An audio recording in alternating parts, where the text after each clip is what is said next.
whaatala whātu tala fo i le nei tae au, usi mai al whaafonga o tala o le nei fo i asa tofi. Ua whaamaunia mai le whaisa e taunu mai leo lua i oka o tui o le COVID e le iho o ia aperila.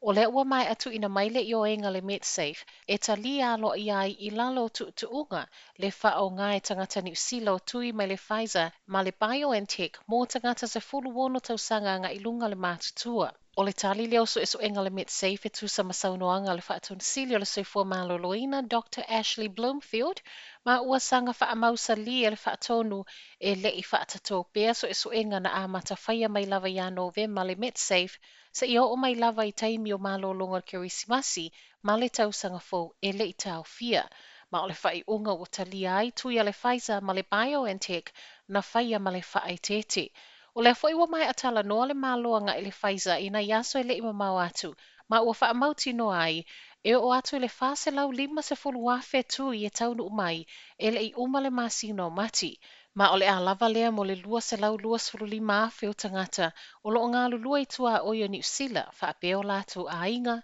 ma tangata mātutua. O nei tu yol awina mai wa alele, ma ole awina sao i se tasi o fulisa malulu a le o le nofuanga i au kilani o kalai estete e te wai mo le whaatu mawina o lona lelei. O le sau o lea wha maoninga i le aso na nafi, sau noa i le tapaita i pāle mia Jacinda Ardern, o lo o ngatasi ma fuafuanga le malo e a matatu winga i le whai unga o le ulua i kuata o le luafe lua tasi, ma o le tausanga lava fo i le nei o le tausanga o tui o le COVID. A o whaamauni ai lai le malo le tui a le Pfizer ma le BioNTech, ua a mata wavala mai suinga ma a fianga o ngā luenga ma le whaafai ngā luenga ina o tangata ngā lulue. Reportia le News Hub o whale o lo tau siei tangata mātutua i le Ryman Healthcare, Oceania Healthcare ma le Avida e tatau I tangata whai ngā luenga fau uma o na whai o lātou tui pui pui le taimi e whaatalo sangai moa wanoa whai ngā luenga. Ai mole au ngā lulue ua lewa o na whai ngā luenga I nei pisinisi e le o wha amalusia. Ua sauno ai se tasi o lo ia ngafa ma ngā luenga, e le o toi mau ai aloa ia pe wha amalusia le tatau o na whai o nei tui mō tangata o lo tālo sanga moni awa no whai ngā luenga, ma e mawhai ei fwoi o na tuli pe a le whai ale tui.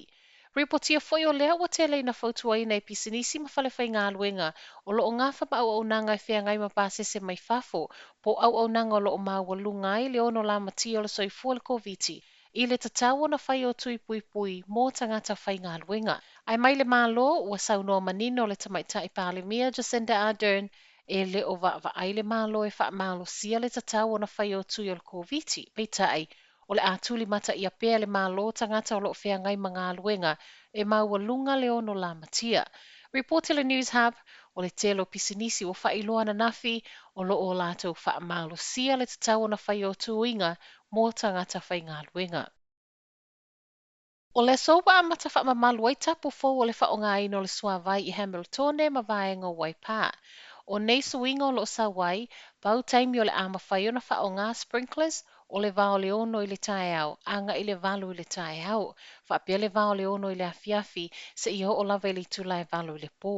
O lo mawhai pia o na wha o ngā whanga au I le taimi nei, peitai, ua lapata I le Council Hamiltone, a le sau I lalo le wha o ngā, e ono wha o popo I si tapu. Ta ua se tasi o le pulenga le council e lata I le valu se fulu miliona le wha o ngā a inga na wha mawina I le asonga fua o le vai aso nei. O le so le o wha mamalu ai le alert level lua mo Hamiltone ma e ono atu I le alert level tolu pe a le ai se swinga o lana wha o ngā. Ai mole tu malo Waipā o le whai o le nei swinga I le so o lo ua whai ai le vai tau mū ngā la e le o tele se timu to ulu. O tapu o whai le so e le ngata o Hamiltone, te awa mutu, whaapea nisi o a inga o lo o maua mai le suavai maua mai Hamiltone.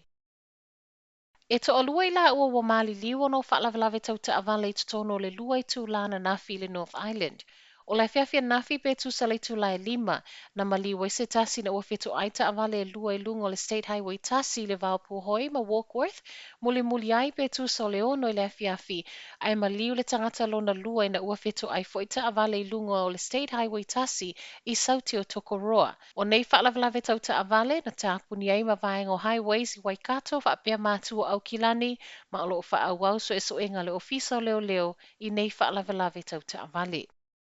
Tala whaaiol nei tae au, ua solo atoa i le to esa le tamā Bay o Plenty, lea na mō lia le fasi o tia o lona lava a fine. E lei lalo mai o le se fulu fitu tausanga e whaafale pui pui ai Aaron Ezet, tolus fuluiva tausanga. E tu samale maliu o lona fine ia mati o le lua fes fuluiva. O le ua maliu na le lemo ai e le ua whaamaonio na mō lianga whaonga ai nai ni maa, ma e whaape o a fianga o fuala au whaasaina i tu ainga methamphetamine le ana fesoasoani ngā ioinga lea lofa lea tamā.